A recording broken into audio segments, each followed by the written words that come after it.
नमस्कार दोस्तों, स्वागत है। बने रहिए बनारसी अंचल के साथ। तो लीजिए, इस मॉडल पेपर में 51 से 100 50 क्वेश्चन व्याख्या के साथ अपना अनुमान लगाइए, आकलन करिए। क्वेश्चन 51, श्रीमद् भागवत गीता महाभारत के किस पर्व का अंश है? द्रोण पर्व, भीष्म पर्व, अनुशासन पर्व, शांति पर्व। तो भागवत गीता आपके भीष्म पर्व का अंश है। और मित्रों, सभी को पता है कि ये महाभारत का संकलन वेद व्यास ने किया था और जिसका अंतिम रूप से संकलन मित्रों 400 ईस्वी के आसपास हुआ। और प्रारंभ में तो इसमें 8800 श्लोक थे, तब इसे जय संहिता कहा गया। और जब इसमें 1 लाख श्लोक हो गए तो ये सतसहस्त्री संहिता या महाभारत कहलाने लगा। विश्व का सबसे बड़ा महाकाव्य और 18 पर्व, और इसमें जो भीष्म पर्व हैं वे 6ठे पर्व में का भाग भगवद गीता है। क्वेश्चन 52,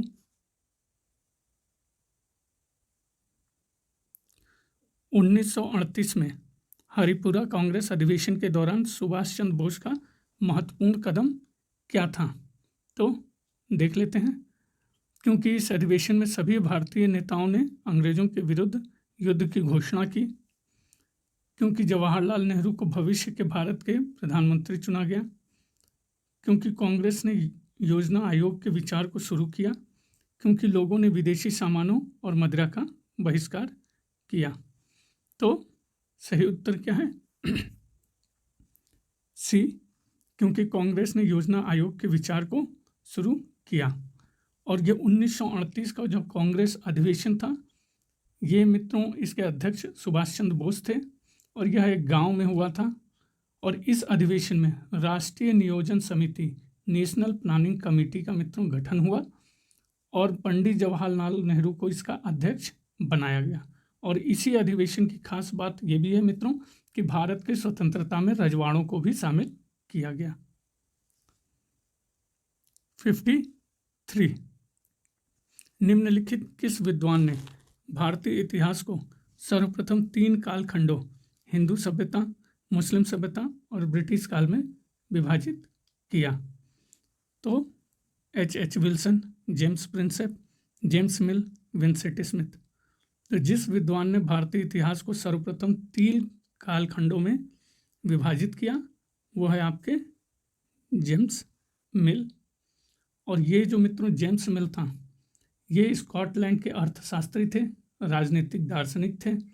और ए हिस्ट्री ऑफ ब्रिटिश इंडिया, इनकी जो पुस्तक है जिसमें इन्होंने 3 कालखंड में विभाजित किया, a history of British India, British Bharat का इतिहास। और इस जेम्स मिल का ये भी मानना था मित्रों कि भारत में अंग्रेजों के आने से पहले यहाँ हिंदू और मुसलमान तानाशाहों का राज चलता था और चारों ओर धार्मिक बैर, जातिगत बंधन, अंधविश्वास का बोलबाला था। तो आप समझ सकते हैं कि किस तरह से भारत के इतिहास को विकृत किया गया।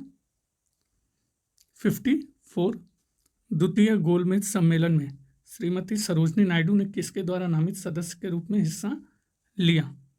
भारतीय राष्ट्रीय कांग्रेस, भारत सरकार, अखिल भारतीय मुस्लिम लीग, हिंदू समुदाय। तो जिसके नामित सदस्य के रूप में हिस्सा लिया वो है आपका भारत सरकार। और द्वितीय गोलमेज सम्मेलन मित्रों याद करिए कब से कब, 7 सितंबर से लेके 7 सितंबर से 1931 से लेके 1 दिसंबर 1931 तक चला। कहाँ चला ये भी याद करिए, सेंट जेम्स पैलेस लंदन में चला। और द्वितीय गोलमेज सम्मेलन में खास बात मित्रों, कांग्रेस के एकमात्र प्रतिनिधि गांधी जी थे और इन्हीं के साथ सरोजनी नायडू गई थी भारत सरकार की सदस्य के रूप में।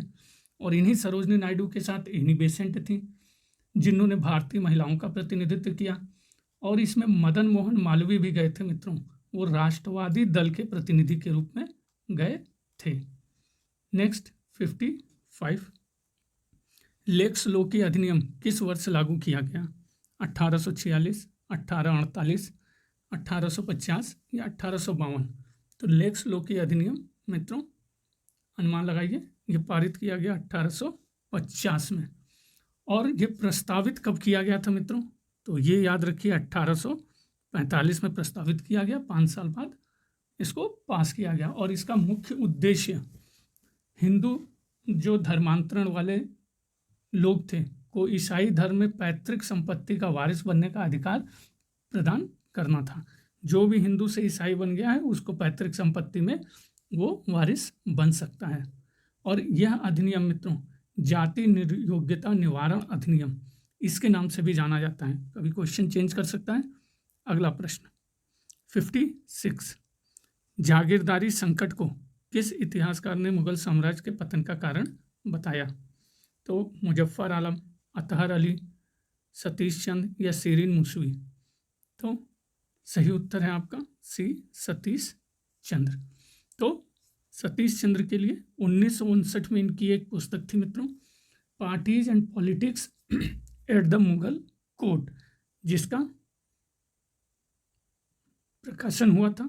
और पहली बार मुगल साम्राज्य की जो प्रशासनिक संरचना का गंभीर अध्ययन करने का प्रयास किया गया। तो ये प्रश्न हो सकता है कि मुगल साम्राज्य की प्रशासनिक संरचना का गंभीर अध्ययन करने का पहली बार प्रयास सतीश चंद्र की पुस्तक parties and politics at the Mughal court में किया गया। और सतीश चंद्र के अनुसार मित्रों औरंगजेब के अंतिम वर्षों में मुगल प्रशासक मनसबदार जागीरदार व्यवस्था को बनाए रखने में असफल सिद्ध हुए। और जैसे ही यह व्यवस्था अव्यवस्थित होने लगी साम्राज्य का अंत जरूरी हो गया। नेक्स्ट 57, संवाद कौमुदी नामक अखबार किसने 1821 में निकाला? Raja Rammohan Roy, RG Bhandarkar, MG Ranade, Keshav Chandra Sen? तो सरल प्रश्न है, सभी को पता है, राजा राममोहन रॉय। और राजा राममोहन रॉय को मित्रों आधुनिक भारत का पिता, नव प्रभात का तारा और राजा की उपाधि मुगल सम्राट अकबर द्वितीय द्वारा प्रदान की गई। ये कुछ खास बातें हैं। जाति व्यवस्था, बाल विवाह का विरोध किया, स्त्रियों को सुधारने में कट्टर समर्थक थे, सती प्रथा इनसे जुड़ा हुआ है। इन बातों को याद रखिए। 58, 1833 के अधिनियम के संबंध में निम्नलिखित में से कौन सा कथन सही नहीं है? सॉरी मित्रों, तो जो सही कथन है उन पे विशेष ध्यान रखिए। कंपनी के व्यापारिक अधिकार समाप्त कर दिए गए, तो कर दिए गए, हाँ कर दिए गए। बंगाल के गवर्नर को भारत का गवर्नर जनरल बना दिया गया, तो बना दिया गया। दासों को दशा सुधारने और अंततः समाप्त करने की आज्ञा दी, बिल्कुल दी। इसको छोड़ दीजिए, काम का नहीं है, फिर भी देख ही लीजिए। सपरिषद गवर्नर जनरल और बम्बई तथा मद्रास के संविधान सभा को कानून बनाने का अधिकार दिया गया नहीं। तो जो हैं मित्रों उन पे ज़्यादा फोकस करिए। और ये याद रखिएगा कि 1833 का जो अधिनियम था इसमें मैकाले और जेम्स मिल का प्रभाव स्पष्ट रूप से दिखता है। तो कभी ये प्रश्न आ सकता है कि किस अधिनियम में मैकाले और जेम्स मिल का प्रभाव दिखता है। तो इसमें की कुछ और ख़ास बातें हैं। कंपनी का अधिकार पुनः 20 वर्षों के लिए बढ़ा दिया गया और कंपनी का व्यापारिक अधिकार चाय के लिए तथा चीन से भी पूर्णतः समाप्त कर दिया गया। बंगाल के गवर्नर को भारत का गवर्नर जनरल बना दिया गया और गवर्नर जनरल की कार्यकारिणी में एक अतिरिक्त कानूनी सदस्य को चौथे सदस्य के रूप में सम्मिलित किया गया। दासों की दशा सुधारने और अंततः समाप्त करने की आज्ञा दी गई, जो 1843 में हो गया। और कानून को संचित व संहिताबद्ध करने एवं सुधारने के उद्देश्य से विधि आयोग की नियुक्ति की गई। तो और इस अधिनियम की सबसे महत्वपूर्ण धारा मित्रों 87 थी, 87, जिसके द्वारा जाति वर्ण के आधार पर सरकारी चयन में भेदभाव समाप्त कर दिया गया। तो आप समझ सकते हैं कि 1833 का एक्ट कितना महत्वपूर्ण था। 59 भारत में मस्जिद का एक प्रारंभिक उदाहरण है जिस पर मुस्लिम विचारों के प्रभावों की अधिकता है। अटाला देवी मस्जिद, जन्नत खां मस्जिद, बड़ा सोना मस्जिद, अदीना मस्जिद। तो सही उत्तर जन्नत खां मस्जिद। और मित्रों इस मस्जिद का निर्माण दिल्ली के सुल्तान अलाउद्दीन खिलजी ने निजामुद्दीन औलिया के दरगाह के समीप कराया था और पूर्णतः इस्लामी शैली में यह निर्मित है और लाल पत्थर का प्रयोग किया गया। कौन से पत्थर? लाल पत्थर। तो मुस्लिम विचारों के प्रभाव की अधिकता जन्नत खां मस्जिद, सुल्तान अलाउद्दीन खिलजी, निजामुद्दीन औलिया के दरगाह के समीप, पूर्णतः इस्लामी शैली, लाल पत्थर। क्वेश्चन नंबर 60, किसे एक संप्रदाय का प्रमुख निग्रंथ कहा जाता था?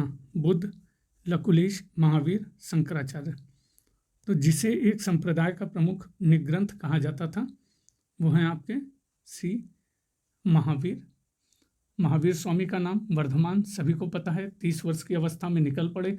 12 वर्ष की कठोर तपस्या के बाद वैशाख मास के 10वें दिन जृंभिक ग्राम के पास ऋजुपालिका नदी के तट पर साल वृक्ष कैवल्य ज्ञान की प्राप्ति हुई। ज्ञान प्राप्ति के बाद केवलिन जिन, जिसको अर्थ है विजेता, अर्थ योग्य तथा निग्रंथ जिसको कहते हैं बंधन रहित कहलाए। कभी कभी अर्थ भी पूछ लेता है मित्रों। और एक विशेष और बात, अपने उपदेशों के प्रचार के लिए प्राकृत एवं अर्ध मागधी भाषा का प्रयोग किया। 61 विधवा विवाह के समर्थन में सत्य प्रकाश नाम की पत्रिका किसके द्वारा निकाली गई? ईश्वर चंद्र विद्यासागर, गोविंद रानाडे, कार सोनदास मलजी, गोपाल हरि देशमुख। तो सही उत्तर अनुमान लगाइए। तो सही उत्तर है आपका सी कारसोनदास मलजी। और विशेष बात बता दूं मित्रों कि जो कारसोनदास मूल जी है, यहाँ पे मलजी लिखा हुआ है मित्रों, ये दादा भाई नौरोजी के समकालीन थे और इनका एक सुधारक के रूप में इनका जो स्थान है 1862 में महाराज परिवाद मामले के कारण है, जिसने उन्हें एक सुधारक Martin Luther of the Banian caste की उपाधि प्रदान करवाई मित्रों। इन्होंने एक संपादक के रूप में भी कार्य किया एक अखबार के लिए और 1855 में सत्य प्रकाश का संपादन भी किया, जिसमें विधवा विवाह का समर्थन किया। 62 विजयनगर साम्राज्य और बहमनी राज्य के बीच कौन कौन सा क्षेत्र विवाद का विषय था? तो ये बिल्कुल से आसान सा प्रश्न है मित्रों, सभी को पता ही होगा। सोरापुर दोआब, रायचूर, मालवा या जेच? तो सही उत्तर रायचूर दोआब। और ये भी विजयनगर और बहमनी साम्राज्य एक ही समय में अस्तित्व में आए और दोनों के मध्य बड़ा लंबा संघर्ष चला। और ये जो रायचूर दोआब है मित्रों, ये कृष्णा और तुंगभद्रा नदी के बीच का पार्ट था।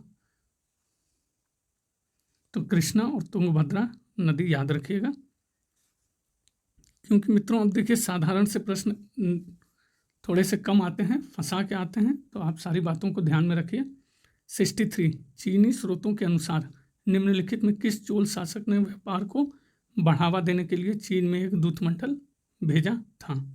विजयालय, राजराज प्रथम, राजेंद्र प्रथम, कुलोतुंग प्रथम। तो सही उत्तर है कुलोतुंग प्रथम ने व्यापार को बढ़ावा देने के लिए चीन में एक दूतमंडल भेजा। और कुलोतुंग के बारे में ये भी है कि इसने सर्वाधिक महत्वपूर्ण सुधार उसका यह था कि उसने 2 बार 1086 और 1100 में भूमि का सर्वेक्षण कराया और भिन्न भिन्न क्षेत्रों के उपज के आधार पर कर निश्चित किए मित्रों, और अनेक कष्टदायक करों को हटाया भी। तो 2 ये सुधार भूमि से संबंधित याद रखिएगा कुलोतुंग। और इसने बहुत सारे विदेशी राज्यों के साथ कूटनीतिक और राजनयिक संबंध स्थापित किए। और 1077 में मित्रों, ये जो 1077 में 72 व्यापारियों का दूतमंडल चीन के शासक के दरबार में भेजा। 64 निम्नलिखित देवताओं में किस एक देवता को अन्न की तरह बलि की भेंट नहीं दी जाती थी? तो इंद्र, रुद्र, अदिति और अग्नि। तो बलि की भेंट दी जाती थी मित्रों, वो सबसे पहले याद कर लीजिए, इंद्र, अदिति और अग्नि। रुद्र को नहीं दी जाती थी। और ये भी ऋग्वैदिक जो आर्यों का प्रारंभिक जीवन हमको पता है मित्रों कि वो कबायली था और अनेक देवता प्राकृतिक शक्तियों के प्रतीक थे। यास्क ने अपने ग्रंथ निरुक्त में वैदिक देवताओं की, जो ऋग्वैदिक देवताओं की मंडली बनाई है, जिनकी संख्या मित्रों 33 है। और इनको विभाजित किस में किया है? आकाश, अंतरिक्ष और पृथ्वी के देवता के रूप में। तो रुद्र जो हैं वो कहाँ के देवता हुए? अंतरिक्ष के देवता। और इनको अन्य देवताओं की तरह बलि की भेंट नहीं दी जाती थी। और ऋग्वेद के 3 सूक्तों में रुद्र का वर्णन है। स्वभाव से क्रोधी तथा शिव का प्रारंभिक रूप इन्हें माना जाता है। 65 निम्नलिखित किस एक मुगल शासक ने भांग के उत्पादन, बिक्री और सार्वजनिक प्रयोग पर निषेध का अध्यादेश लागू किया? तो हुमायूं, अकबर, शाहजहां, औरंगजेब। तो सही उत्तर औरंगजेब। और ये भी मित्रों है कि औरंगजेब जब गद्दी पर बैठा तो कई समस्याओं से घिरा था, और औरंगजेब ने सबसे पहले अपना ध्यान प्रशासन की ओर लगाया और विभिन्न प्रकार के 80 कर समाप्त कर दिया। और इसी 80 करों में मित्रों मद्यपान, जुआ और वेश्यावृत्ति को भी, इसी नियम में इन तीनों चीज़ों को भी निषेध कर दिया, मद्यपान, जुआ और वेश्यावृत्ति को।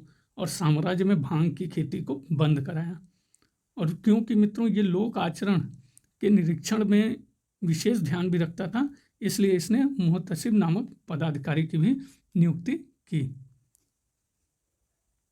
66 निम्नलिखित किस साहित्य में उल्लेख किया गया है कि पार्श्वनाथ क्षत्रिय थे? तो आदि पुराण, कल्पसूत्र, तत्वर्थ सूत्र, भद्रबाहु संहिता। तो जिस साहित्य में उल्लेख है कि पार्श्वनाथ क्षत्रिय थे, भी कल्पसूत्र। और कल्पसूत्र में मित्रों महावीर के जन्म का चित्रण है। जो कल्पसूत्र नामक जो जैन ग्रंथ में तीर्थंकरों पार्श्वनाथ, महावीर स्वामी और भी कई तीर्थंकर थे, उनके जीवन चरित्र को वर्णित किया गया है। और कल्पसूत्र में यह भी उल्लेख है कि पार्श्वनाथ क्षत्रिय थे। भद्रबाहु इसके रचयिता माने जाते हैं कल्पसूत्र। और पारंपरिक रूप से मान्यता यह भी है इस ग्रंथ की रचना महावीर स्वामी के निर्वाण के 150 वर्ष बाद हुई। और एक विशेष बात, कल्पसूत्र के लिए 8 दिवसीय जो पर्युषण पर्व होता है, उसमें जैन साधु और साध्वी कल्पसूत्र का पाठ करते हैं। 67 9 मार्च 1846 को लाहौर की संधि के अनुसार किसे ईस्ट इंडिया कंपनी ने लाहौर में रेजिडेंट नियुक्त किया? Sir John Lawrence, Sir Henry Lawrence, colonel Sleeman, Sir Charles Napier. तो नियुक्त किया गया मित्रों, इसमें से अनुमान लगाइए, सर हेनरी लॉरेंस को। और ये जो लाहौर के मित्रों, ये जो है लाहौर की संधि 9 मार्च 1946, तो इसके लिए विशेष मित्रों आपके इसमें है कि इस संधि की शर्तों में जो महाराजा ने सतलज के पार अपने समस्त प्रदेश सदैव के लिए छोड़ दिए, और सतलज और व्यास नदियों के बीच सभी दुर्गों पर भी अपना अधिकार पूर्णतया छोड़ दिया। और सिखों को मित्रों लगभग 1.5 करोड़ रुपए युद्ध के क्षतिपूर्ति के रूप में देने पड़े। सिख सैनिकों की संख्या 12,000 घुड़सवार और 20,000 पैदल सैनिक तक सीमित रह गई।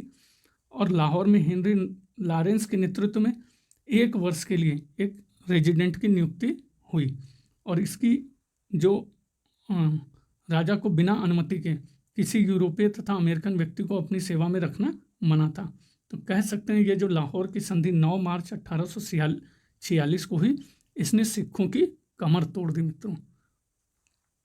68 मंगल पांडे किस रेजिमेंट का सिपाही था? 19वीं नेटिव इन्फेंट्री, 25वीं, 34वीं या 49वीं नेटिव इन्फेंट्री? तो मंगल पांडे मित्रों अनुमान लगाइए 34वीं नेटिव इन्फेंट्री का सिपाही था। और ये भी पता होगा मित्रों 29 मार्च 1857 को ये मंगल पांडे ने अपने साथियों के साथ मिलकर विद्रोह किया और एडुजेंट लेफ्टिनेंट बाग की हत्या कर दी और मेजर सार्जेंट ह्यूडसन को गोली मारी। अब देखिए कभी कभी ये भी प्रश्न पूछता है कि किसको गोली मारी, किसकी हत्या कर दी।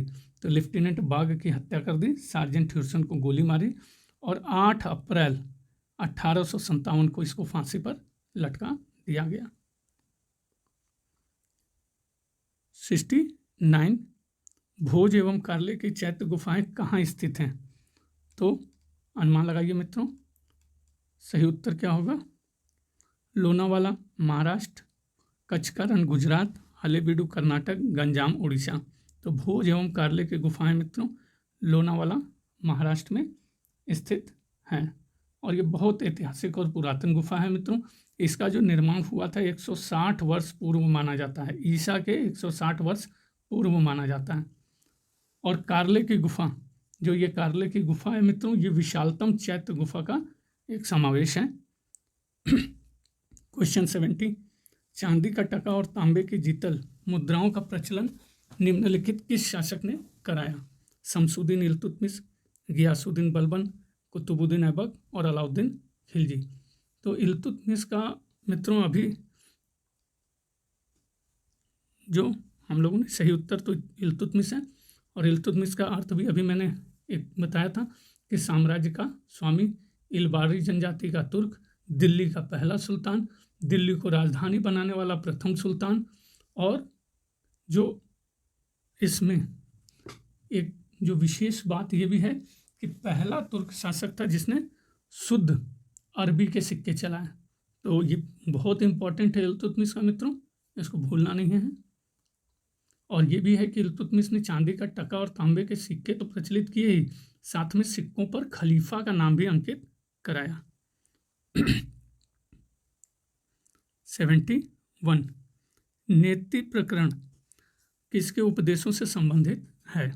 महावीर जैन, महात्मा बुद्ध, लकुलिश, आदि शंकराचार्य। तो यह ग्रंथ आपका है महात्मा बुद्ध से संबंधित, और इसको मित्रों नेति प्रकरण, जिसे नेति पाकरण या नेति भी कहा जाता है, और यह एक बौद्ध ग्रंथ है जिसे कभी कभी थेरवाद बौद्ध धर्म के खुद्दक निकाय में शामिल किया जाता है। और इस ग्रंथ का मित्रों जो मुख्य विषय बिंदु है वो बुद्ध के शिक्षाओं तथा उपदेशों का व्यवस्थीकरण करना है। श्रीलंकाई विद्वान धम्मपाल ने 5वीं शताब्दी में इस ग्रंथ पर एक भाष्य भी लिखा, और 1962 में इसका अंग्रेजी में मित्रों द गाइड नाम से भिक्खु नानमोली ने अनुवाद प्रस्तुत किया।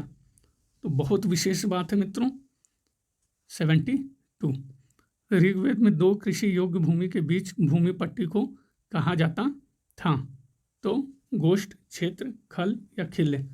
तो क्या कहा जाता था? उसे खिल्ले कहा जाता था। तो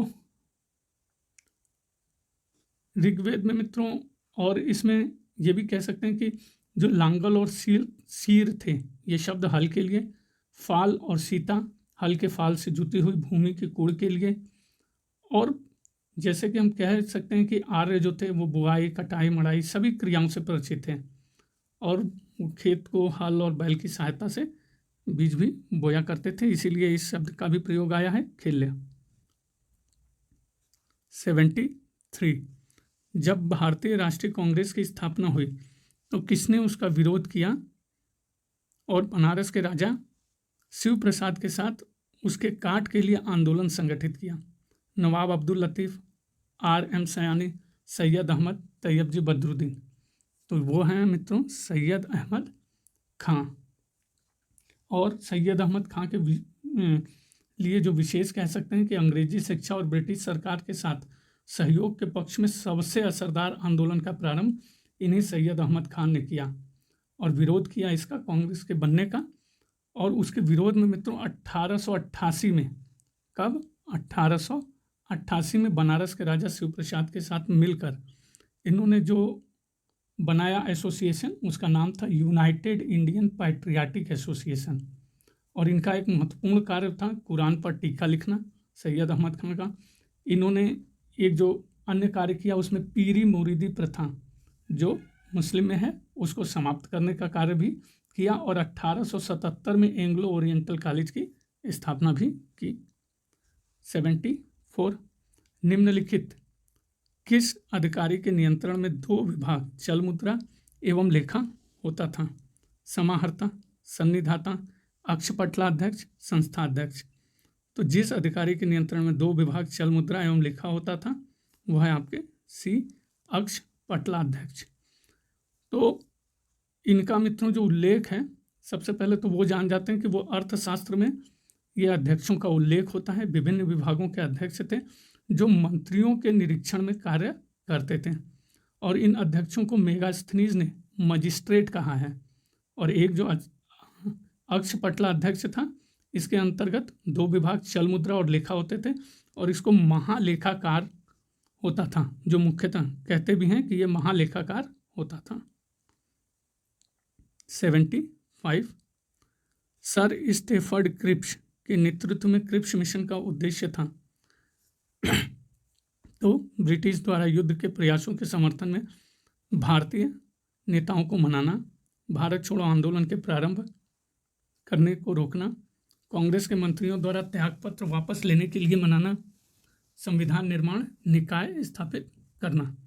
तो जो मुख्य उद्देश्य था, अनुमान लगाइए मित्रों, ए ब्रिटिश द्वारा युद्ध के प्रयासों के समर्थन में भारतीय नेताओं को मनाना, और इसका मित्रों जो कारण था सर स्टेफर्ड क्रिप्स का, वो क्या था कि जापान की जो लगातार शक्ति बढ़ रही थी उससे अंतर्राष्ट्रीय जो समुदाय था वो थोड़ा सा चिंतित था।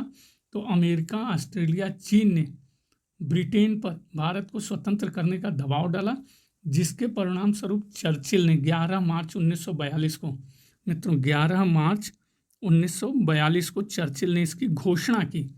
लेकिन ये आया इंडिया में कब? ये 23 मार्च 1942 को आया। तो कभी कभी घोषणा और कब आया इसमें अंतर पूछ लेता है मित्रों। और मुख्यतः इसका उद्देश्य यही था कि युद्ध के प्रयासों के समर्थन में भारतीय नेताओं को मनाना। और मित्रों ये भी कह सकते हैं कि क्रिप्स मिशन के साथ आधिकारिक वार्ताकार 2 लोग थे, जवाहरलाल नेहरू और मौलाना अबुल कलाम आज़ाद। और गांधी जी ने, हमें सभी को पता है कि क्रिप्स मिशन को उत्तर दिनांकित चेक कहा, पोस्ट डेटेड चेक। 76 मध्य पुरा पाषाण काल के पाषाण उपकरण बने थे कोर से, फलक, ब्लेड या ताम्र से। तो मध्य पुरा पाषाण काल के पाषाण उपकरण आपके बने थे फलक से मित्रों। और मेनली जो मध्य पुरा पाषाण काल में जो हम कह सकते हैं जो क्वार्टजाइट पत्थरों के स्थान पर जैप्सर, चर्ट और फ्लिंट आदि पत्थरों का प्रयोग होता था। और सल्क से बनी वस्तुओं का उद्योग था इस समय। मुख्य औजार फलक, बेधनी, छेदनी, खुरचनी थे। और फलक की अधिकता के कारण इसको फलक संस्कृति भी कहा जाता है। और फलक क्या है मित्रों? एक प्रकार का औजार है जिसे पत्थर को तोड़कर बनाया जाता था। 77 अशोक के अभिलेखों से दिखता है कि राजाज्ञाएं संपूर्ण राज्य में मानी जाती थी, केवल एक भाग को छोड़कर। पूर्वी भाग, पश्चिमी, उत्तरी या दक्षिणी? तो सही उत्तर है आपका पूर्वी भाग। तो मित्रों इसमें जो विशेष बात है वो याद कर सकते हैं कि पूर्वी क्षेत्र में मित्रों कलिंग और जौगढ़, उड़ीसा से जो इसके लेख प्राप्त होते हैं। बाकी तो दक्षिण तक, सुदूर दक्षिण तक, केरल, तमिलनाडु से भी प्राप्त होते हैं। लेकिन पूर्वी भाग मेनली जो बंगाल, असम और पूर्वोत्तर भारत है मित्रों, यहाँ इसके नहीं प्राप्त होते हैं। और बाकी उत्तर पश्चिमी क्षेत्र में जैसे साहबजादगढ़ी, मानसेहरा जो पेशावर पाकिस्तान में, सरेकुना, लघमान अफगानिस्तान में, देहरादून जो कालसी वाला क्षेत्र है रूमनदेही से, और दक्षिणी भाग कर्नाटक में ब्रह्मगिरी, मास्की, सिद्धपुर, और पश्चिम में जूनागढ़ जो गिरनार गुजरात वाला क्षेत्र है वहाँ से प्राप्त होते हैं। 78 निम्नलिखित अंग्रेज सैन्य अफसरों में से कौन बहादुर शाह के 2 बेटों की हत्या का जिम्मेदार था? तो मित्रों जनरल हैवलॉक, कैम्पबेल, हडसन और नील। तो जो 2 बेटों की हत्या का जिम्मेदार था वो था आपका जनरल हडसन। ये जिम्मेदार था मित्रों उनके 2 बेटों का। और हमको ये भी इसके साथ मित्रों जानना चाहिए कि जब दिल्ली पर अधिकार करने के लिए अंग्रेज गए तो इस संघर्ष में निकलसन मारा गया और हडसन ने सम्राट के 2 पुत्रों मिर्जा मुगल और मिर्जा ख्वाजा की हत्या कर दी। और उसका एक पोता भी था जिसका नाम था अबू बकर, उसको भी गोली से मार डाला और हुमायूं को गिरफ्तार कर लिया गया। 79 किस दिल्ली सुल्तान को अपनी विद्वता के कारण अपने युग का अरस्तु कहा जाता है? ऐबक, इल्तुतमिश, रजिया, मोहम्मद तुगलक। तो सही उत्तर मोहम्मद तुगलक। और ये कह सकते हैं कि मित्रों मध्यकालीन शासकों में जो तुगलक था वो सबसे शिक्षित शासक था। उसे अरबी, फारसी, गणित, नक्षत्र विज्ञान, भौतिक शास्त्र, तर्कशास्त्र, चिकित्सा शास्त्र सबका अच्छा ज्ञाता था। इस समय होता तो शायद IAS होता मित्रों। और विशेष ये भी है कि फारसी कविता का अच्छा ज्ञान था और इसी कारण उसे अपने युग का अरस्तु कहा जाता है।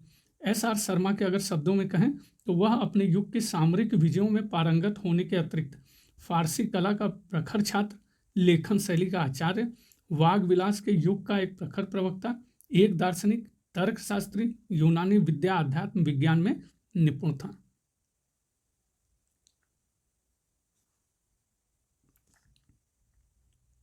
क्वेश्चन 80, गुप्त काल में ताम्र की मुद्रा का प्रचलन किसने कराया? चंद्रगुप्त प्रथम, समुद्रगुप्त, स्कंदगुप्त, विष्णुगुप्त। तो सही उत्तर क्या है मित्रों? अनुमान लगाइए। समुद्रगुप्त ने ताम्र मुद्रा का प्रचलन कराया। और गुप्त शासकों ने मित्रों सोने और चांदी तांबे के सिक्के चलाए और गुप्तों के स्वर्ण मुद्रा को याद रखिएगा दीनार कहा जाता था। और गुप्त शासकों में मित्रों सर्वप्रथम चंद्रगुप्त द्वितीय ने चांदी के सिक्के चलाए, जो कब चलाए? शकों पर अपनी विजय के उपलक्ष्य में। और शक मानक के अनुसार 26.3 ग्रेन या 32 ग्रेन के थे। और समुद्रगुप्त ने सर्वप्रथम ताम्र मुद्रा चलाया मित्रों। 81, मौर्य काल में सन्निधाता का अर्थ होता था राजकोष और भंडारगृह का प्रमुख अभिरक्षक, प्रमुख सेनाध्यक्ष, नमक अधीक्षक, आकलन और संग्रहण का प्रमुख अधिकारी। तो सही उत्तर सन्निधाता, राजकोष और भंडारगृह का प्रमुख अभिरक्षक ये। और इसे मित्रों हम कोषाध्यक्ष या राजभवन का प्रमुख प्रबंधक भी कह सकते हैं। मेन इसका कार्य क्या था कि नगद और उपहार के रूप में अर्जित राज्य का आय का जो लेखा जोखा था उसको रखना होता था। और इसी सन्निधाता के अनेक उपविभाग थे, जैसे कोषगृह, पण्यगृह, कोष्ठागार, कुपगृह, आयुधागार, बंधनागार, और जिसपे इन सभी पर सन्निधाता का ही नियंत्रण था। 82, दक्षिण भारत के निम्न जातियों के बीच आत्मसम्मान को जागृत करने वाला कौन था? स्वामी विवेकानंद, नारायण गुरु, कंदुकुरी, वीर सेलंगम, टीके माधवन। तो सही उत्तर क्या है मित्रों? अनुमान लगाइए। नारायण गुरु। दक्षिण भारत में जो जातियों के बीच आत्मसम्मान को जागृत करने वाले ये कहाँ के थे? केरल के मित्रों। केरल के धार्मिक सुधारक थे नारायण गुरु। और इन्होंने मित्रों जो कई बार पूछा जाता है एक जाति एक धर्म एक ईश्वर का प्रसिद्ध नारा दिया। और इन्होंने अरबीपुरम में शिव प्रतिमा की प्राण प्रतिष्ठा की, जो कि जाति आधारित प्रतिबंधों के खिलाफ था कि ऐसा नहीं कर सकते, लेकिन इन्होंने किया। और ये सभी को पता है कि बहुआयामी प्रतिभा के धनी थे, महान महर्षि, अद्वैत दर्शन के प्रबल प्रस्तावक, कवि और आध्यात्मिक व्यक्ति थे। और मंदिर प्रवेश आंदोलन में सबसे अग्रणी थे, अछूतों के प्रति सामाजिक भेदभाव के खिलाफ। 83, महावीर जैन ने अपने उपदेशों के प्रचार के लिए किस भाषा का प्रयोग किया? प्राकृत, संस्कृत, पाली या मगधी? तो सही उत्तर क्या है मित्रों? उपदेशों का प्रचार के लिए प्राकृत भाषा का प्रयोग किया। सभी को पता है महावीर बचपन का नाम वर्धमान, 30 वर्ष की अवस्था में घर से निकल गए। 12 वर्ष की कठोर तपस्या के बाद वैशाख मास के 10वें दिन जृंभिक ग्राम के समीप ऋजुपालिका नदी के तट पर ज्ञान की प्राप्ति हुई, जिसके बाद केवलिन, जिन का अर्थ विजेता, अहर्त, योग्य तथा निग्रंथ, बंधन रहित कहलाए। और प्राकृत के साथ साथ अर्धमागधी भाषाओं का भी प्रयोग किया मित्रों इन्होंने। 84, किसके सुझाव पर भारतीयों को साइमन कमीशन के बाहर रखा गया? Lord reading, Lord Chelmsford, sir John Simon, Lord Irwin. तो सही उत्तर लॉर्ड इरविन। और मित्रों ये साइमन कमीशन के लिए बता दें कि 1919 के जो एक्ट था उसका 10 वर्ष पे समीक्षा करनी थी। और 1929 में ब्रिटेन में आम चुनाव होने के कारण मित्रों इसकी जो घोषणा कर दी गई, जो 8 नवंबर 1927 को। और इस कमीशन में मित्रों ब्रिटिश सदस्य संसद के 7 सदस्य सम्मिलित थे। और इनमें भी जो लिबरल पार्टी के थे साइमन, उनको अध्यक्ष बनाया गया। कंजर्वेटिव पार्टी के बाथम और स्ट्रेथकोना, हाउस ऑफ कॉमन्स में लेन फैक्स और कैडेगन, लेबर पार्टी के एटली और बर्नोन हार्ट सोन जो उसके अन्य सदस्य थे। लेकिन जो था सभी सदस्य यूरोपीय थे। और लॉर्ड इरविन के ही सुझाव पे इनको बाहर रखा गया था भारतीयों को। 85, कौन एक स्थल नवपाषाण काल से संबंधित है? पैसरा, बाघोर, शेनुआर, सरायनहर, राय। तो सही उत्तर है नवपाषाण काल से संबंधित शेनुआर। 86 किस देश में मेंशेविक क्रांति हुई? ग्रेट ब्रिटेन, जर्मनी, रूस, अमेरिका। तो सीधा सा क्वेश्चन है मित्रों, रूस। 87 निम्नलिखित में से कौन इतिहास के प्रत्यक्षवादी मत से संबंधित है? Hegel, Auguste Comte, Toynbee, Karl Marx. तो सही उत्तर आगस्ट कॉन्त। 88 प्रथम विश्व युद्ध के बाद लीग ऑफ नेशंस के गठन के पीछे निम्नलिखित में से कौन सा नेता था? Clemenceau, Lloyd George, Orlando, Woodrow Wilson. तो सही उत्तर, अनुमान लगाइए मित्रों, तो सही उत्तर है वुडरो विल्सन।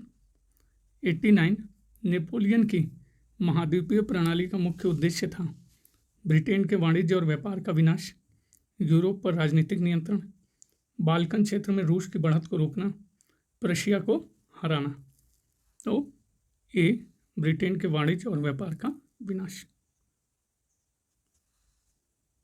90 निम्नलिखित में से कौन मार्क्स पूर्व समाजवादी समूह से संबंधित सदस्य नहीं था? तो Denis Diderot, Robert Owen, Charles Fourier, Louis Blanc. तो जो नहीं था मित्रों वो था आपका डेनिस दिदेरो, बाकी सारे थे। 91 चार्टिस्ट आंदोलन का महत्व किस देश के लिए था? America, England, France, Italy. तो महत्व इंग्लैंड के लिए था। 92 निम्नलिखित में से किस शहर में 1765 में स्टाम्प एक्ट कांग्रेस का अधिवेशन हुआ? New York, Georgia, new Jersey, Virginia. तो सही उत्तर न्यूयॉर्क। 93 जॉर्ज स्टीफेंसन ने कब सर्वाधिक उपयोगी स्वचालित स्टीम लोकोमोटिव इंजन का निर्माण किया? 1769, 1876, 1814 या 1844। तो सही उत्तर 1814। 94 निम्नलिखित बुद्धिजीवियों में से अमेरिका स्वतंत्रता संग्राम के संदर्भ में किसने कहा या तो मुझे स्वतंत्रता दो या मृत्यु दो? तो James Otis, Samuel Adams, Patrick Henry, Thomas Paine. सही उत्तर पैट्रिक हेनरी। 95 किस अवधि को 20 वर्ष का संकट कहा जाता है? 1925 से 45, 1929 से 39, 1900 से 1920, 1929 से 1949, 49। तो सही उत्तर 1919 से 1939। 96 निम्न में से किसने कहा राज्य के अंदर सब कुछ है, राज्य के बाहर कुछ नहीं और राज्य के विरुद्ध कुछ भी नहीं? Mussolini, Hitler, Bismarck, Churchill. तो ये कथन है मित्रों मुसोलिनी का। 97 मित्र राष्ट्रों ने एटलांटिक चार्टर जारी किया? 1941, 1942, 1940 या 1945? तो मित्र राष्ट्रों ने एटलांटिक चार्टर जारी किया 1941। 98 इतालवी संसद ने निम्न वर्ष में लॉ ऑफ पेपल गारंटी पारित किया? 1922, 1876, 1871, 1929। तो सही उत्तर 1871। 99 निम्नांकित में से किस बाल्कन राज्य ने प्रथम विश्व युद्ध में जर्मनी का साथ दिया था? रोमानिया, अल्बानिया, बुल्गारिया, यूनान। तो सही उत्तर बुल्गारिया। और सीरीज का अंतिम प्रश्न मित्रों 100 क्रांति के दौरान फ्रांस में घटित हुई निम्नलिखित घटनाओं का सही कालानुक्रम क्या है? तो अनुमान लगाइए। सबसे पहले टेनिस कोर्ट की शपथ, बास्तिल पर धावा, पुरुष एवं नागरिक अधिकार घोषणा पत्र, आतंक का राज्य। तो ये मित्रों 100 प्रश्नों की सीरीज 2 पार्ट में कंप्लीट होती है। आगे भी अभी इसी तरह की सीरीज चलेगी जिसमें कुछ विश्व इतिहास के भी प्रश्न हैं। तो बने रहिए बनारसी अंचल के साथ। बहुत बहुत धन्यवाद मित्रों, और प्लीज़ एक ही रिक्वेस्ट, सब्सक्राइब करिए। बहुत बहुत धन्यवाद।